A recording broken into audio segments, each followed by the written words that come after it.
Olá! Hoje o Vivinho vai falar sobre vinhos varietais e vinhos de corte. A gente já falou aqui sobre algumas uvas específicas, mas muita gente fica na dúvida quando a gente usa essa expressão, vinho varietal. Muitas pessoas que conheceram mais recentemente o vinho acham que sempre o vinho vai ser de uma uva só. Na verdade, vinho varietal é vinho feito predominantemente de uma uva só. Vai variar um pouco segundo a regulamentação de cada país, mas de modo geral, o vinho que for feito em torno de 80%, um pouco para cima, um pouco para baixo, de uma uva só, ele pode ser rotulado como se fosse de uma uva, daquela uva. Então, Cabernet Sauvignon, Malbec é o que a gente vê muito nesse mercado. Mas também a gente tem, não só vinhos varietais, temos muitos vinhos de corte. Vinho de corte significa vinhos que são ou assemblage, que é um termo francês utilizado para dizer que é uma mistura de uvas. Tem mais de uma uva e não quer dizer que o varietal pode até ter um pouco mais de algumas uvas, mas no caso do corte não tem uma predominância maior de uma uva só, por isso esse termo ela não leva o nome.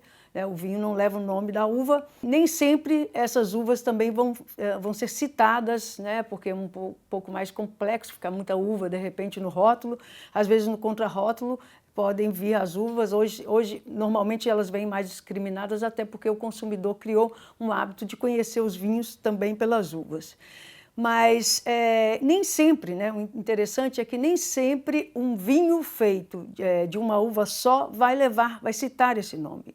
Às vezes é mais comum a gente encontrar um vinho de corte que não cite as uvas do que o contrário, mas dentro de um outro modelo, principalmente nos países mais tradicionais, de produção mais tradicional, principalmente os vinhos europeus, você tem um outro modelo predominante que, independentemente do vinho ser de corte ou varietal, o que vai valer, de fato, vai ser a origem dele. A origem, e essas origens podem ser uma região inteira, pode ser algo em torno de uma comuna. O fato é que o vinho estará muito mais associado, a sua qualidade está associada a um tipo de vinho que essa região já produz e que inclui a uva, inclui as características naturais, que resultam impactando essa uva aí na qualidade, e outras características também, métodos de elaboração que vão dar, na verdade, um perfil de vinho. Por que é mais comum isso também no universo mais tradicional? Porque como eles já têm um processo de produção muito antigo, consagrado, e no modelo anterior aí, a gente pode dizer que aí até pelo menos o século XIX, a gente tinha um mercado mais fechado, mais regional, em que as pessoas já tomavam mais o vinho regional, tinham mais contato. Então aquilo era um saber cultural. É a mesma coisa de eu saber que tem um queijo que na minha cidade é produzido, a gente conhece um pouco daquele modelo. É algo que se consolidou, que se consagrou ao longo de anos e anos e que já demonstram que um tipo de produto é feito numa região, ele tem uma característica muito própria. Então, o que é citado? A gente tem, por exemplo, a França, que é muita referência de vinhos para o mundo inteiro, mas também Itália, Portugal, Espanha. Às vezes o vinho é varietal, mas é a região que vai ser colocada no rótulo. Então eu tenho lá, por exemplo, na Borgonha, normalmente os vinhos são varietais e boa parte deles são dos tintos de Pinot Noir e os brancos de Chardonnay. Mas você vai ver nos rótulos, com algumas exceções, de modo geral, o que vai vir no rótulo é a comuna, é a AOC, que seria a denominação de origem. E essa origem, de certa forma, como ela já é consagrada, ela carrega todas as características do produto sem que seja necessário que a uva seja citada. Isso vai se dar para vinhos de corte e para vinhos varietais. Então eu tenho, por exemplo, em Bordeaux, que já tem Cabernet Sauvignon, Cabernet Franc, Merlot normalmente estão presentes nos vinhos tintos, mas o que vai ser citado é Bordeaux, é Saint-Emilion, é a especificidade dessa região, a particularidade daquela produção. E poucas regiões, aí nesse caso, por exemplo, eu tenho a região da Alsácia, que tem muitos vinhos brancos, eles são quase que uma exceção dentro dos vinhos franceses que fazem vinhos varietais e citam a uva no rótulo. No entanto, dentro de um paradigma mais moderno de produção, e a gente tem um contato com um consumidor novo que não conhece, que não tem essas referências regionais e culturais, que não saberia identificar que aquele vinho, que aquela região significa um tipo de vinho, uma forma de apresentar, e que ficou muito consagrada, foi fazer, né, vinhos de uma uva só, e que essas uvas venham citadas, essas características, de certa forma, o consumidor vai se acostumando. Então, o que é um vinho da Cabernet Sauvignon, o que é um vinho da uva Merlot, ele acaba criando um aprendizado, associando o tipo de vinho à uva. O vinho varietal, ele vai ter uma característica só, independentemente da região que ele é produzido? Não. A gente tem sim, se eu tenho predominantemente uma uva, ela vai trazer para a qualidade do vinho algumas características dela, como coloração, perfil aromático, perfil gustativo, acidez, tanino, álcool. Mas nem sempre essa solução final ela é tão clara assim. A gente consegue identificar algumas características depois de um treinamento, com um convívio com esses vinhos, mas uma região, né, dependendo do clima que ela tem, do solo que ela tem e do método de elaboração também usado para fazer aquele vinho, pode fazer com que um vinho de uma Sauvignon Blanc do Chile, por exemplo, seja diferenciado de um vinho de Sauvignon Blanc da região do Vale do Loire, da França. Então, o que a gente acaba identificando algumas características, mas existem possibilidades disso vir mais camuflado um pouco.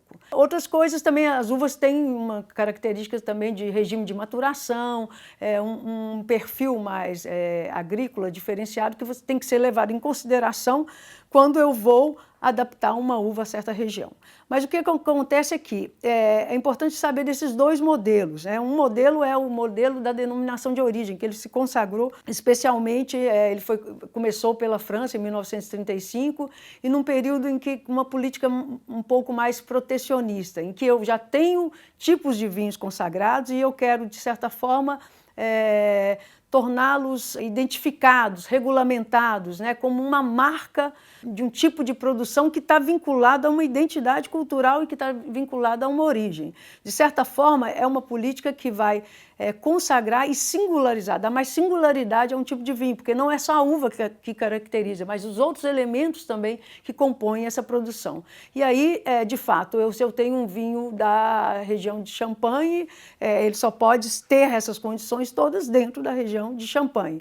Quando eu tenho essa política da varietal, de citar mais os nomes, isso acaba tendo a ver com a modernidade do vinho, que é um momento em que, de certa forma, a gente globaliza, né, para públicos que não têm essa intimidade com o produto. É quase como se ela adotasse um pouco mais a política da marca, de se estender, né, criar um denominador comum que pode ser identificado pelo consumidor, independentemente da origem do produto. Então ele começa a entender que Cabernet Sauvignon é assim, Sauvignon Blanc é assado, independentemente da origem. Por mais que essa origem tenha efeito, tenha impacto na produção, mas acaba sendo uma forma de introdução do novo consumidor no consumo de vinhos. Então são modelos diferenciados que têm a ver um pouco também com o período histórico em que eles aparecem. E agora, né, a partir do momento em que as pessoas já estão um pouco mais familiarizadas com a produção de vinhos, com o que existe, a tendência é também de tanto o velho mundo incorporar certas políticas, de citar mais no contrarótulo certas características dos vinhos, pensando também que ele tem que habilitar o consumidor que não tem intimidade com o produto, ele tem que facilitar essa compreensão. E da mesma forma que os produtos mais novos se sentem um pouco com mais liberdade para poder experimentar uvas novas, para criar cortes que tenham mais a marca, né, do enólogo, mais do que se preocupar só em ter um perfil de vinho que acabou sendo muito parecido, de 6 uvas francesas que vão para o mundo inteiro. Então a gente vai ver agora aparecer muito as uvas também autóctones de outros países, né, que não a França, como da Espanha, a Tempranillo, que é uma uva forte, mais conhecida, Portugal, a Touriga Nacional, a Itália, na região lá da Toscana, a Sangiovese. A tendência é que a gente comece também a perceber, a conhecer essas outras castas que começam a ampliar um pouco o repertório do consumidor, contemporâneo, bem como também criar um segmento em que eu vou ter vinhos varietais e vou ter alguns vinhos de corte, talvez numa parcela um pouco mais de vinhos um pouco mais caros. É isso que tem predominado ultimamente.